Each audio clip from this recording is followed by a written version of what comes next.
Today we're going to talk about the risk assessment for the 21st century. And this whole process of risk assessment began with what has been referred to as the Red Book, which was a publication by the Committee of the National Academy of Sciences in 1983.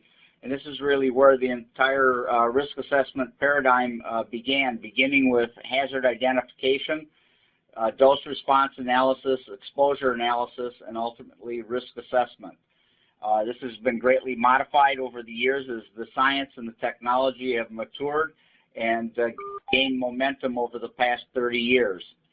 In the 1990s, there was an emphasis on development of the mode of action involvement in the entire risk assessment process, as well as focusing on susceptible populations, which began primarily as a focus on infants and in utero exposures, but has expanded to a number of other populations, and of course mixtures.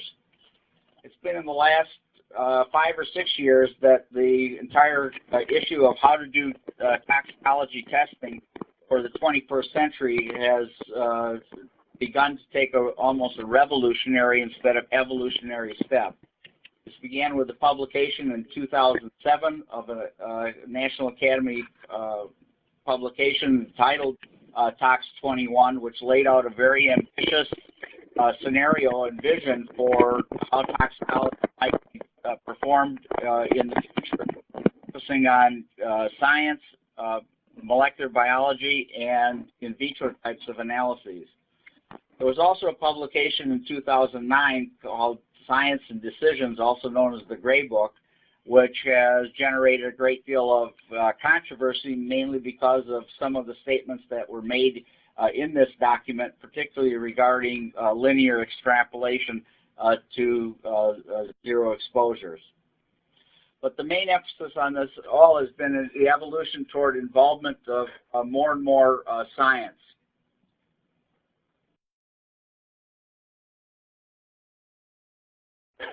Fundamentally, much of toxicology obviously is done in laboratory animals and increasingly in vitro. Obviously, we don't want to do the testing in humans. Even for pharmaceutical agents, there's a lot of toxicology done in animals prior to the utilization in clinical trials.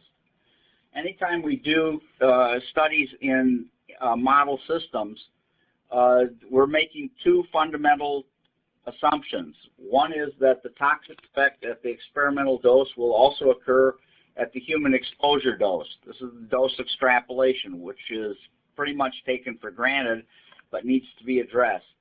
We're also assuming that the chemicals that cause the toxic effect in the animals or even in vitro will cause the toxic effect in humans. This is the species extrapolation. Now, for some of the chemicals that we are analyzing for some of the toxic endpoints, both of these assumptions are appropriate. And if we have no data, the conservative approach is to obviously utilize these two assumptions.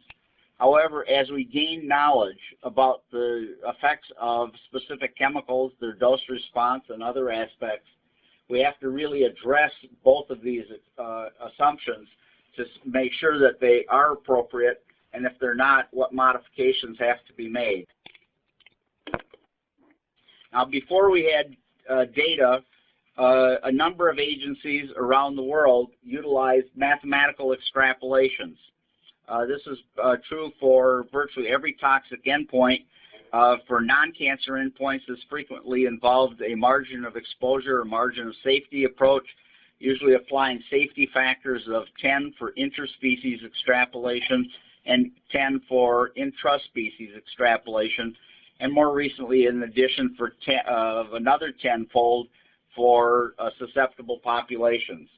For cancer endpoints, there have been some very fancy mathematics developed eventually with the development of the linear multi-stage model. And these are just some of the equations that have been used for these types of extrapolations. But the difficulty with all of these is that they're mathematical expressions, and they fundamentally do not reflect biology. But the results of these mathematical analyses are then put into computers. And this is a view of computer technology from the world of a bladder cancer specialist. This is somewhat facetious, but unfortunately, many of the results of these equations have been really belong in this receptacle. These equations can end up being very misleading and are based on some very conservative assumptions. And depending on which equation you use, you can end up starting with the same data and end up with a quantitative estimate of risk in humans or varying several orders of magnitude. What we hope to do is to focus on the science that's involved and do a more scientific approach to the risk assessment process. And this led to the development of the mode of action framework and the human relevance framework, which was built on top of that. The first step in this process is to determine the weight of evidence for establishing the mode of action.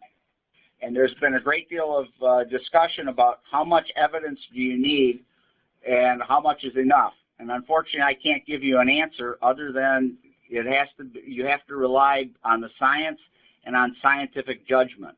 This is not a checkbox exercise. This is an evaluation of the science as we know it with identification of data gaps. Now, this was introduced as an international framework beginning in the early 2000s and has been built upon ever since. The mode of action framework is built on the Bradford-Hill criteria for causality, which was originally developed for evaluating the causal role of various associations identified in epidemiology studies. This is also based on a separation and distinguishing of the mode of action versus the mechanism of action. The mechanism of action assumes that you know in molecular detail the entire process of the toxicologic endpoint. Mode of action is a much less rigorous identification and a more generalized process, which you'll see shortly. And then the last step is an evaluation of the human relevance with a concordance of analysis of the mode of action. And you'll see how this goes as we walk through the process. This framework has been published and is utilized by a number of agencies, and these publications are all in the public domain, and we're trying to build on this as time goes on. The first publication was in 2001, which laid out the framework for the mode of action analysis. This publication by Meek et al. Laid out the first steps in the human relevance framework based primarily on chemical carcinogens and primarily for non-genotoxic agents. The next step was to expand this framework so that it incorporated all endpoints for toxicology, not just cancer, and also included an analysis of genotoxic or DNA reactive types of carcinogens. It's also incorporated the identification of susceptible populations, such as infants and in utero exposures. The IPCS then basically revised the two previous publications, Meek and Seed et al. Publications, with publications that were to try to broaden this under the auspices of IPCS and make it so that it was in a language that was more easily translatable into the languages of the world that participate in the WHO, since IPCS is this division of WHO. If you don't have these references, I strongly recommend that you obtain them if at all possible. The objectives of the framework is to identify how a chemical produces the toxic effect in an animal model, the mode of action. This is essentially the science behind it. And then once you know the mode of action, is the mode of action relevant to humans? Sometimes it is, and sometimes, as it turns out, it's not. This then is the actual state of the framework as it now stands, and it looks very simple, deceptively simple. There's a lot of work that goes into each of these steps, and I'll try to walk you through the different steps as we go. But the first question of the three that we start with is the weight of evidence sufficient to establish a mode of action in the animal model itself? If the answer to this is no, you proceed with risk assessment as if you don't know very much about the chemical and have to rely on default assumptions. However, if you know the mode of action, you then do a qualitative assessment of whether each of the key events in the mode of action are relevant to the human situation or not. And I'll go into detail of how we do these steps and how we address these questions, because although it seems very simple, the entire intent of this is to have a very disciplined and transparent approach to the entire process. Now, clearly, if the answer to the second question is yes, and we can feel confident that it's not plausible in the humans on a qualitative basis, obviously then the mode of action isn't relevant to humans, and you don't have to worry about the toxic endpoint in humans. It's not relevant. The third question is a quantitative analysis based on the toxicokinetics, the metabolism, and the toxicodynamics that are involved. And again, if it turns out based on quantitative endpoints that there's not a relationship to a human and it's not relevant to humans, that's the end of the process. But after that, that you've determined that you know the mode of action, that it's qualitatively relevant to humans, and it's quantitatively relevant to humans, you proceed with the risk assessment, building on the knowledge you've acquired in the process of this assessment at that point, and then entertain the full dose response and exposure assessments that are part of the full risk assessment process. The entire process of the analysis is built on identification of key events. Now, key events are defined as measurable events that are necessary for the going from the exposure to the chemical to the development of the toxic endpoint. Now, in the original mode of action framework that was laid out, as I said, it was built on the Bradford-Hill criteria, a modification of those.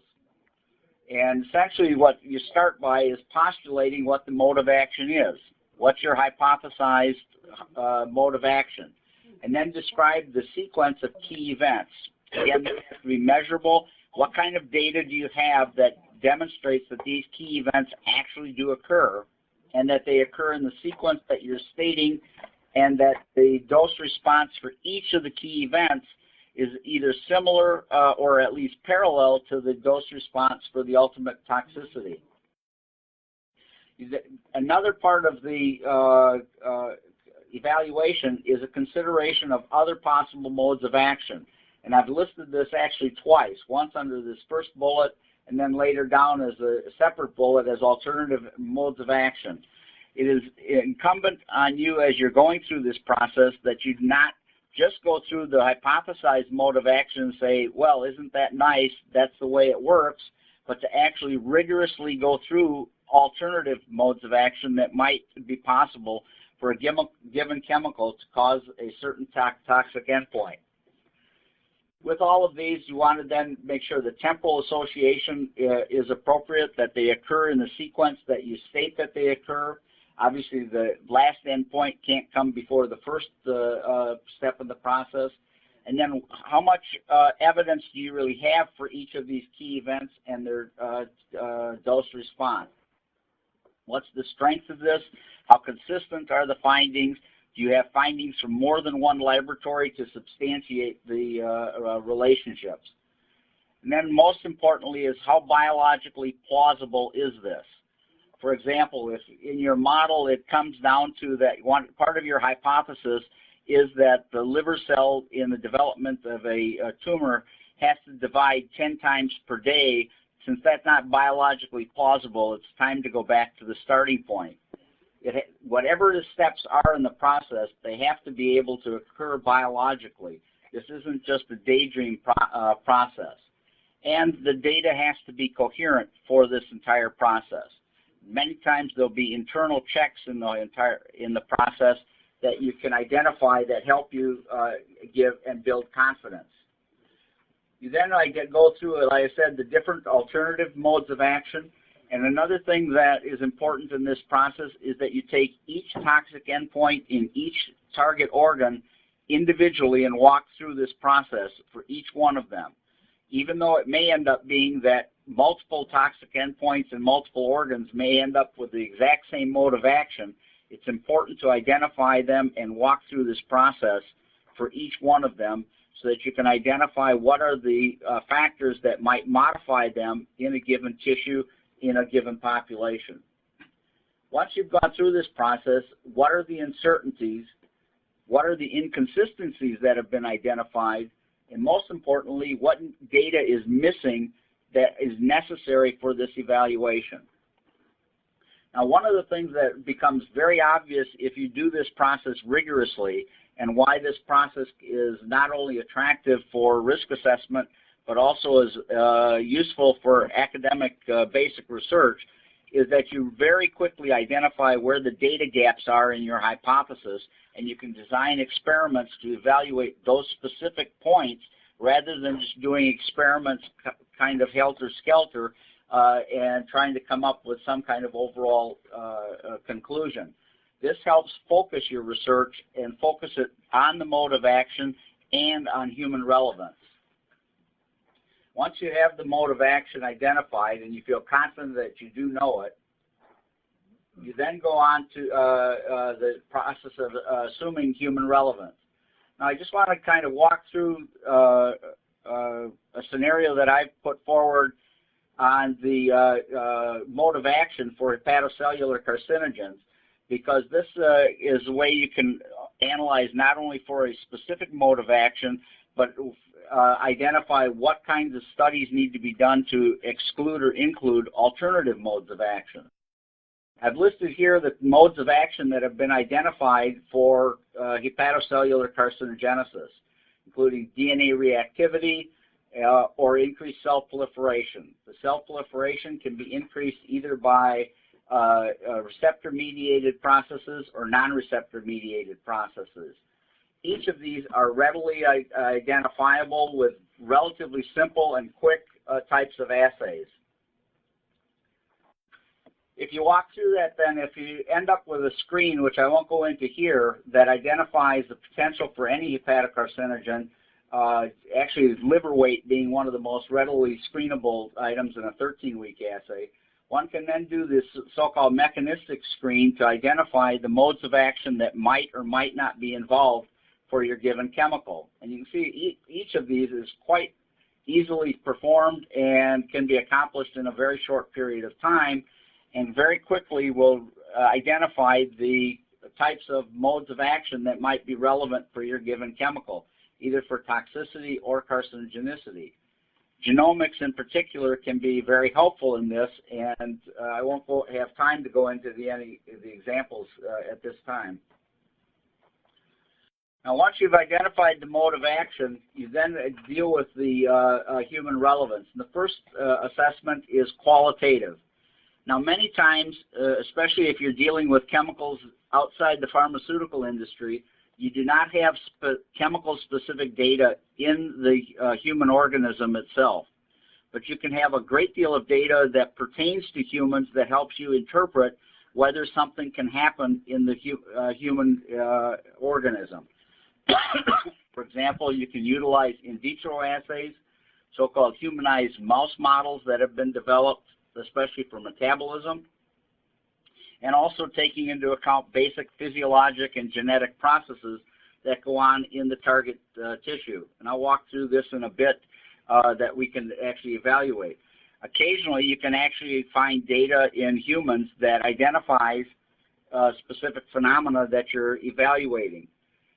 Once a mode of action has actually been identified for a given chemical, and the first one for any mode of action will obviously be the most time-consuming and most difficult. But once you've identified a given mode of action, the concordance with humans is really on the mode of action more than it is on the chemical itself. That's why it's so important to be able to feel confident that the mode of action that you've concluded truly is the mode of action. Now, similarly, after you've done a qualitative analysis, you do a quantitative analysis looking at kinetic and dynamic aspects of the process. This can be very difficult, and as we learn more of the molecular aspects of some of these processes, what we at one point assumed to be quantitative differences turn out to be more qualitative. So this is then the process, and again, the shape of it is what is the weight of evidence to support the mode of action in the animals, again, identifying key events and looking at each key event individually, and then finding the concordance qualitatively and quantitatively between the key events in the animal model and in humans. It's very important that if you identify one key event in the process that turns out not to be relevant to humans, then the entire process is not relevant to humans. Because by definition, a key event is necessary for the process to evolve. So I'm going to walk you through some examples that I've been involved with over the years, beginning with the somewhat most notorious one, and that's sodium saccharin bladder cancer in rats. It took us many years, but eventually we were able to identify that in addition to the normal crystals that are shown here on the top photographs, struvite crystals, that these are that occur normally in rat urine and in human urine, that when you give very high concentrations of sodium saccharin, this is 50,000 parts per million, 5% of the diet, that you generate this massive amounts of calcium phosphate containing precipitate. Now, calcium phosphate, when it's in solution, is innocuous and is actually necessary for life. But once it precipitates, it's cytotoxic to epithelial cells. So you get a cytotoxicity of the urothelium, and this just shows a scanning electron micrograph showing the shedding of some of the superficial cells and showing the underlying proliferating intermediate cells. And this just shows you, again, this is a very old picture since it's an autoradiograph, but that's how long ago this research was initiated. That shows an increase in labeling index of the bladder as well as hyperplasia being present. So you have cytotoxicity followed by regenerative proliferation, which turns out to be a very common mode of action for chemicals to produce effects in animals and in humans. So when you put together a concordance table such as this in looking at the qualitative aspects of the process, it's good to list the susceptible model, in this case the rat, but it's also very useful if you can identify a resistant model system, either a different gender or a different species or different strain that you can compare and identify why the differences, and then compare these to the human situation. Now you begin with all of these sodium salts like sodium saccharin with ingestion of high doses of the compound, and this can be accomplished in the rat. You can give even higher doses in the mouse, and humans, although one could assume that you could ingest enormous amounts, I think consuming 5% of your diet as a sodium salt might not be. Nevertheless, if in the rat, once you do this, it leads to alterations of the urine composition to yield a phosphate-containing precipitate. This does not happen in the mouse, and it doesn't happen in the mouse because the concentration of calcium and phosphate in the urine of mice is 10 to 20-fold lower than it is in the rat. Now, humans have just as high a calcium level in the urine as humans, but it doesn't have the same osmolality that the rat has, which also is a necessary factor. So it's turned out that in humans, and this was actually examined in humans, that given relatively high concentrations of sodium saccharin did not produce this calcium phosphate containing precipitate. Well, you can see that in the rat, once you have this precipitate, all the other steps go forward, and in the mouse, since you don't generate the precipitate, you don't get cytotoxicity, you don't get proliferation, and you don't get the tumors. Likewise, in humans, since you can't generate the precipitate, you're not going to get the subsequent effects, and it's not going to be a carcinogen.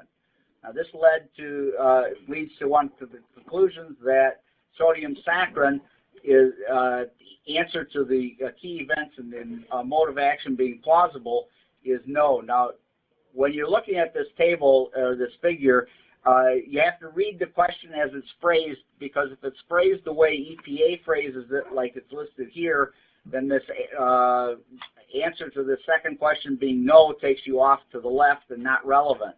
In the IPCS formulation, the answer would be yes, taking you to the left. So you have to read the question carefully. And I apologize for the confusion on that.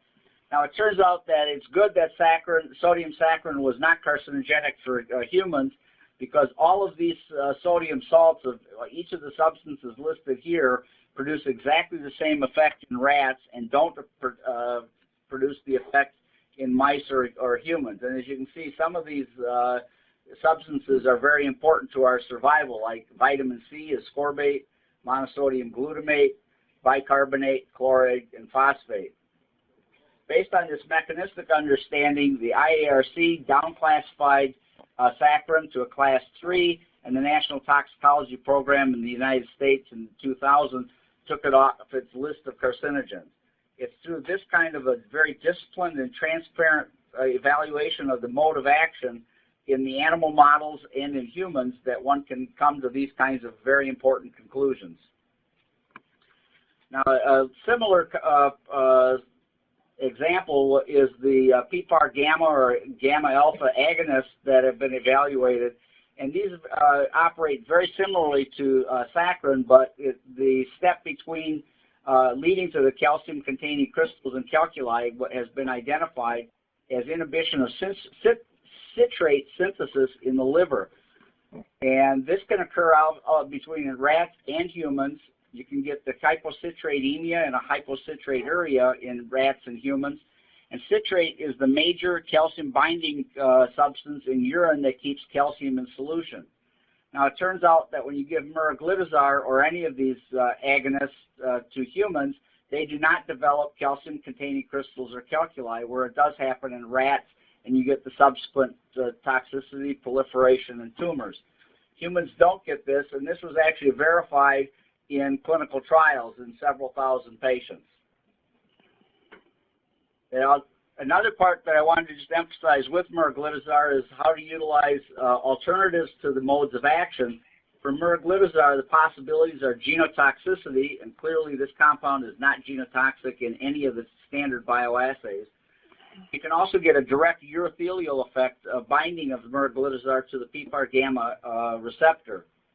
And it turns out that there are receptors on the urothelium, but the effects on the urothelium of these activation is to inhibit proliferation and potentiate urothelial differentiation, which are exactly the opposite of what you would expect for a carcinogen. Now, I'm going to refer to urinary tract calculi and just their development itself, and not argue the issue of whether these are relevant to humans as carcinogens. But as a toxic endpoint, obviously this can be very important since urinary tract calculi are extreme painful processes to have to live through. Whenever you get these kind of calculi in a mammalian species, you get an ulceration of the bladder epithelium with a regenerative proliferation, which will go away if the calculus is removed, but it will continue and eventually develop into tumors if it persists.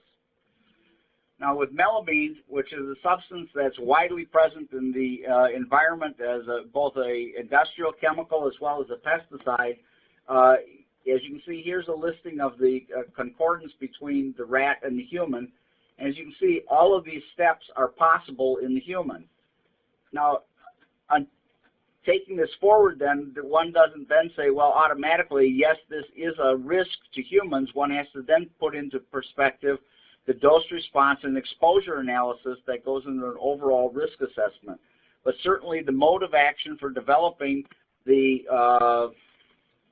calculi in humans is possible. Now, it turns out that until recently, this was a theoretical consideration because the exposure in humans is 5 to 6 orders of magnitude lower than one would predict is necessary for the development of a calculus in the urine to develop.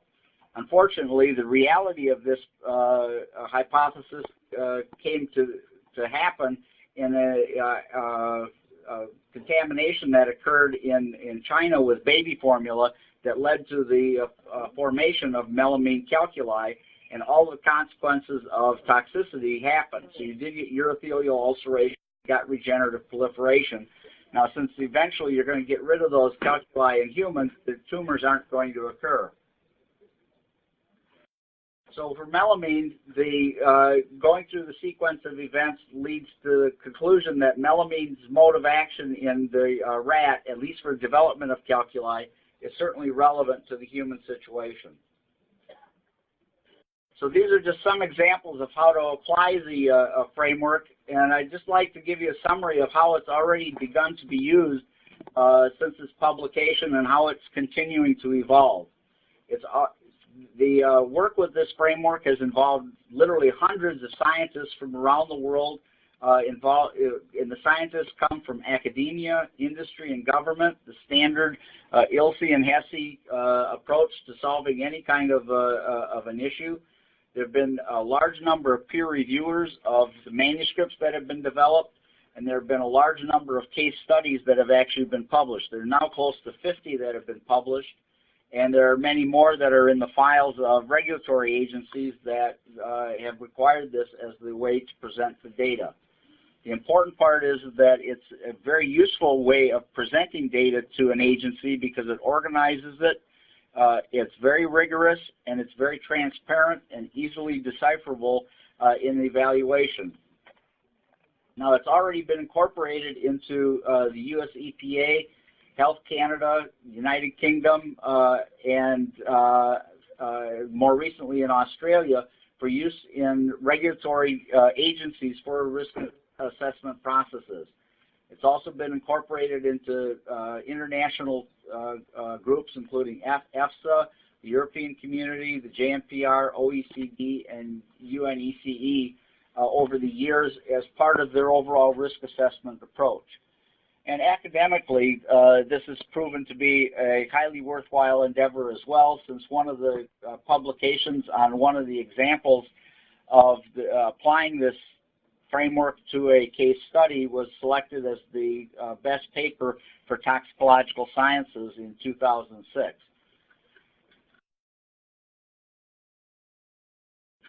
Now, building on this is where do we go from here? Since it's being widely used, and we hope that it will continue to be incorporated into risk assessment processes in other parts of the world.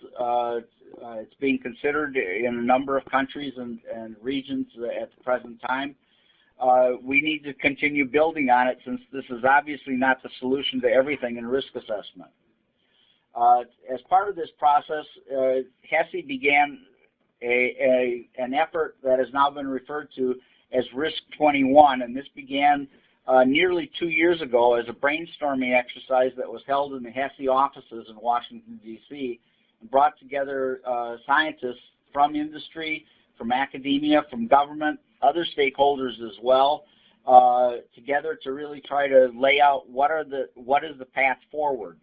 And this led to this process which began nearly a year ago now, called Risk 21, which I'll get to more in detail shortly.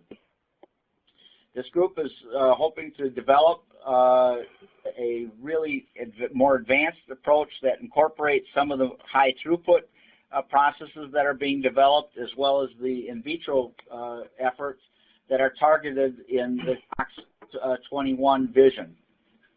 And we're hoping ultimately that this will lead to a sea change in the current thinking about how to approach the science and art of risk assessment. So this is a very ambitious program, but it's including already well over 100 scientists that are involved in various aspects of it, and we're looking for additional volunteers to be able to help with the work. This is obviously very ambitious and is going to take a great deal of work. In 2010, the leaders for the different projects have been identified along with a steering team. This was started with a reception that was held at the Society of Toxicology meeting in Salt Lake City in March of 2010, and this, without anything having been done, attracted more than 75 participants. Many of them have joined the effort, and we've been building on that. It's looked upon as a very balanced group on each of the teams. It's global in its approach, and it's clearly tripartite. On every group, there's representatives from academia, from government, and from industry, And a few individuals from NGOs have also become involved in the process. There are now over 100 participants. I'm guessing it's probably up to 125 or 130. And these have led to the development of 4 project teams, which I'll describe in just a minute in more detail.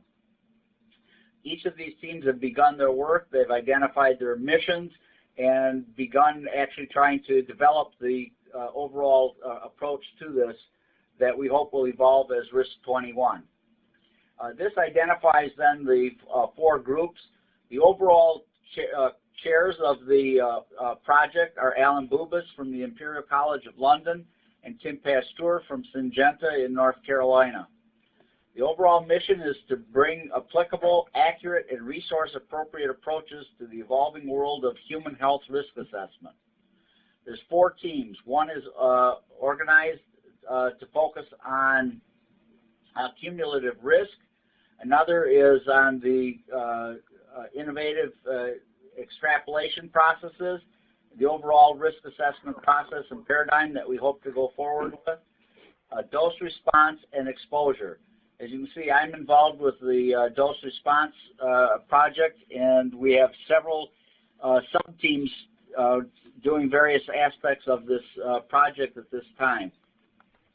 Each of these groups work off by themselves, working a lot separately, and then getting together at least once monthly by teleconference, and face-to-face meetings have been held also. One with everyone held in January of this year, and smaller group meetings being held for face-to-face developments as needed. Obviously, this is going to take a great deal of effort, and our goal is to actually accomplish this over a 3-year time period. That leaves us 2 more years to accomplish this. So in summary, the WHO IPCS Human Relevance Framework, as it was established in 2006, asks these questions. At the end of that, you have an overall statement of the confidence in what the analysis shows and what are the implications for the overall risk assessment. And if it is relevant to humans, it then carry forward into the overall risk assessment. The reasons for using this framework are many.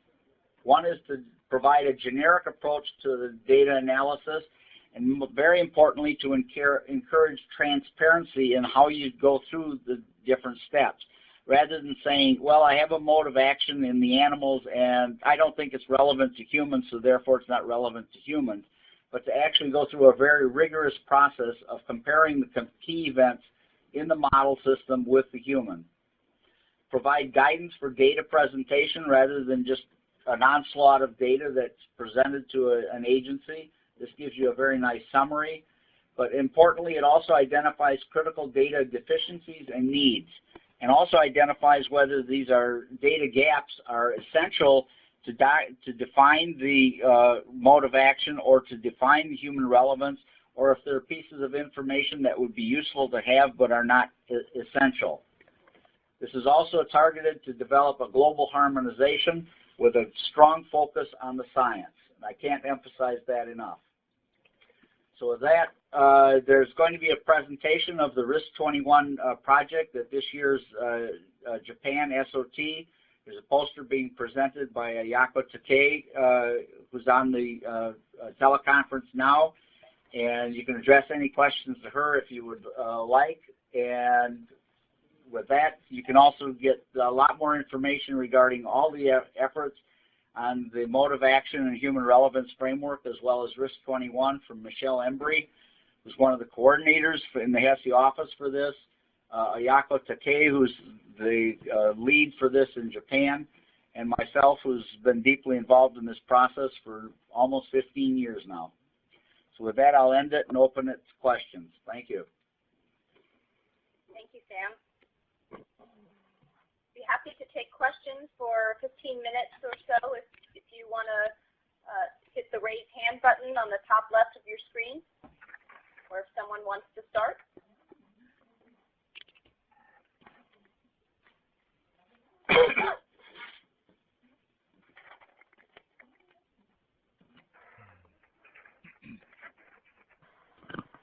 Dr. Cohen, thank you for your clear presentation. I have one question about slide number 28.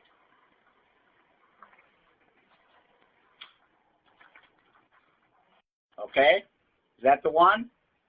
No, 28, about melamine evaluation. Melamine evaluation. This is the summary slide for melamine here.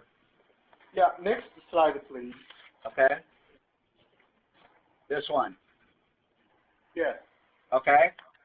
So I understand the conclusion of melamine. That is number 3, taking into account of kinetic and dynamic factors is the animal mode of action plausible in humans. So, but what kind of situation can we conclude that the mode of action is not plausible in humans? On a quantitative basis, you mean? Could you say that again? You mean on a quantitative basis? If the answer to number 3 was no? Yes. What kind of situation can we conclude answer to the number 3 no? Okay. Let me give another example. There are many chemicals that are known to produce thyroid tumors in the rat. And most of those operate by depleting thyroid hormones in the blood, leading to TSH stimulation through the pituitary that stimulates the thyroid to produce more thyroid hormone. In the rat, this also is associated with proliferation of the thyroid follicular cells. Now, on a qualitative basis, humans have exactly the same processes. We can deplete thyroid hormones in the blood, which will lead to TSH stimulation, which will lead to the thyroid production of thyroid hormones. However, on a quantitative basis, it turns out that humans do not respond exactly the same way. So, for example, rats do not have a thyroid binding globulin, whereas humans do, which provides a ready reserve of thyroid hormone for a transient depletion of thyroid hormone in the blood.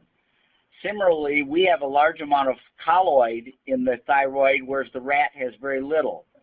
Colloid can be very quickly mobilized to produce thyroid hormone for circulation. For the rat, they can't do that since they don't have colloid, so you then have to stimulate the thyroid cell to proliferate, making more cells to make more thyroid hormone. So basically, anything that produces a hypothyroidism in the rat will lead to the development of thyroid tumors based on a quantitative aspect of the same feedback loop that happens in humans.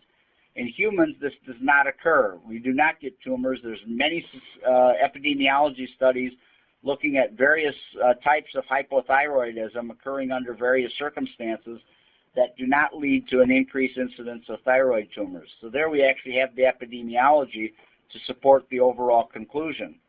So qualitatively, the process is very similar between rat and human, but on a quantitative basis, they're different.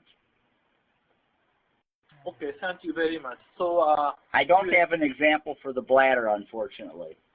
Okay, you explained that the qualitative difference may be concluded no at the number 3.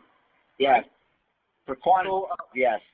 What is the how can I say criteria or strategy to evaluate the safety margin? Probably you explained at this presentation, I think, but please re-explain the strategy or criteria to make the safety margin.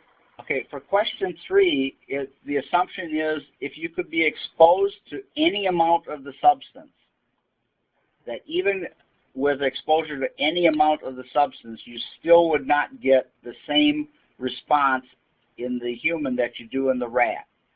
That's to contrast with something like melamine, where under usual circumstances, we are not exposed to very much of this, so you don't get a toxic endpoint. However, if you can be exposed to a lot of melamine, like happened with the infants in China, that if you're exposed to a lot of melamine, then the exact same process happens in the human that happened in the rat.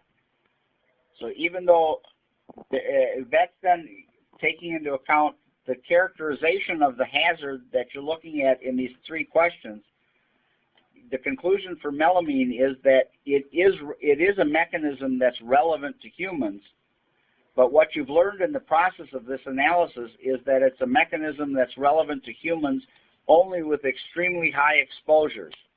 So low exposures would not occur, and that's where you take into account the other aspects of the risk assessment paradigm of dose response and exposure analysis.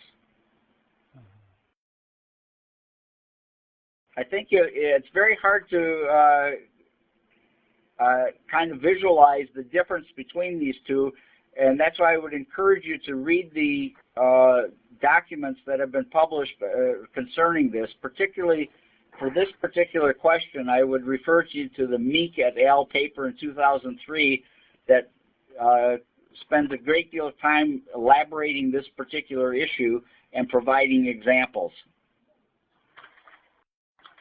Okay, one more question. I would like to know the what extent of safety margin should be required to make the conclusion no at the number 3 for melamine, because there is no qualitative discussion about the former slide.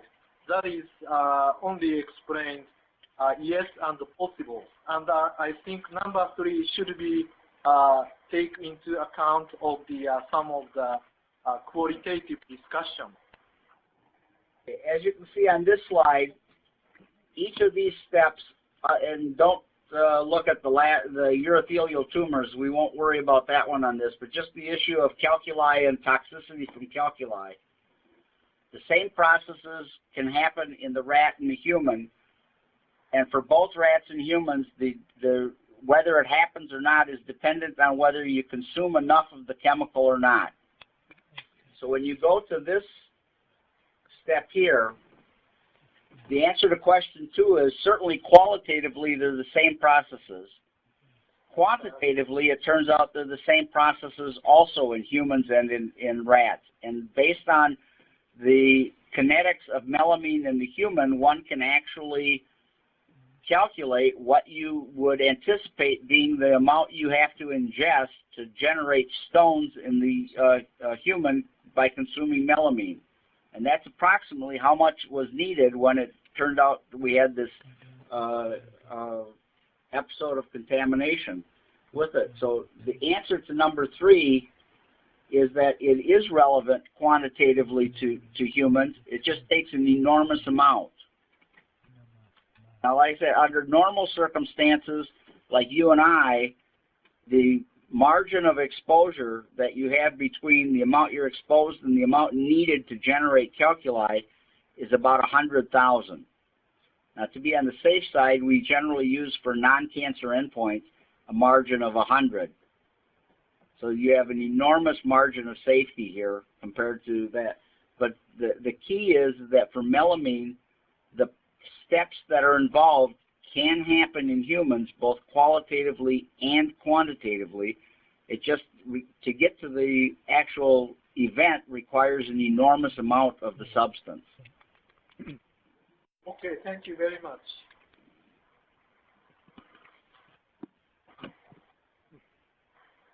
Other questions?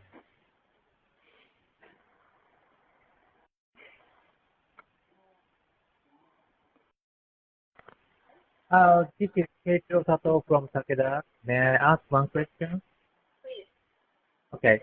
I have a short question about the melamine. In case of the urinary crystal containing melamine, Yes. how long time will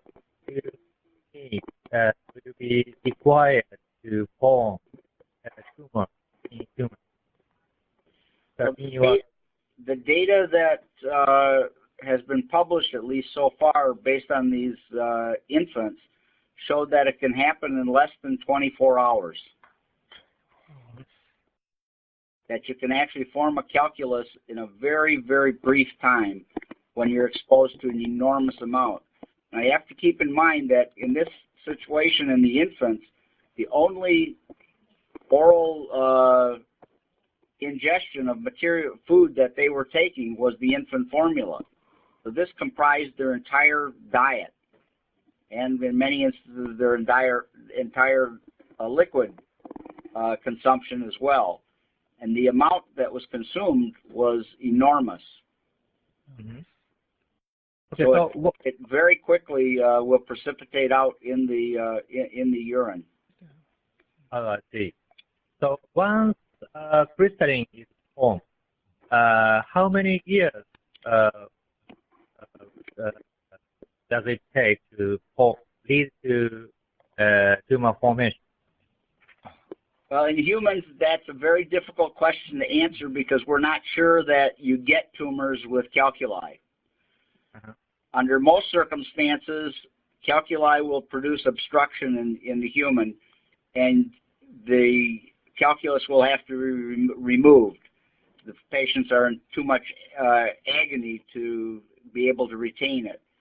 There's a couple of circumstances where you can have urinary calculi for very long periods of time, even in humans. One is bladder diverticuli, and the other is paraplegics with a neurogenic bladder. Under those circumstances, there are some epidemiology studies that show somewhere between a 1.3 and a 2.0 relative risk of developing bladder cancer compared to individuals without calculi. The problem is every patient that has long-standing calculi also has long-standing bacterial cystitis. And long-standing bacterial cystitis has a relative risk of increasing bladder cancer in humans, even without calculi, of approximately the same level. So one could conclude that the calculi themselves are not what's producing the tumors in these individuals with calculi, but it's the concurrent bacterial infection. Okay, thank you very much. Under those circumstances, tumors with calculi being present, you're usually talking 20 to 30 years. Oh, I see. So, clinical evidence of tumor formation by melamine is not clear yet, right? For tumors, there's no evidence. Oh, I see. Okay. Thank you very much.